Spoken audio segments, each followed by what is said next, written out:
Gagawin ko dito. Kailan ba't Berting? Bigay kayo, bawat tao! Ben, puro na ganyan na, nakaganyan na ngayon. Ito kami ngayon. Pag gano'n ni David, sige! Sige! Lumapit ka! Sige, lumapit ka! Sige, lumapit ka! Nagtuluyan na kita! Sabi ko, David? Sabi ko, David? Tapos sabi ni Benz, tanggol, sino yan? Sabi ko, kapatid ko. Sabi ko, kapatid ko. Tapos sabi ng Berting, kapatid mo? Dapat gusto ko patayin.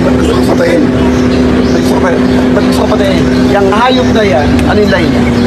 Tama, Sayang hayop. ang dahilan, yung hayop na yan, ang dahilan kung bakit nagkamalas-malas ang buhay ng pamilya ko. Ang hayop na yan dahil yan. Kaya nagkamalas-malas ang buhay ko. Buhay ng pamilya ko. Buhay ng pamilya ko.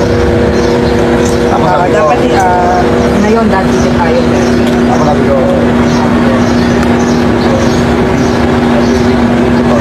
anong dito to? Ano dito to? Di ba ikaw yung kay Lena? Hindi kay Lena. Nulog mo si Lena. Muntik na mamatay ang anak niya. Kasi hindi ka pa Paano dala? Ibabalad mo yung bahay. Pwede ba rin yung bahay? Gusto mong patayin si tatay? Gusto mo patay.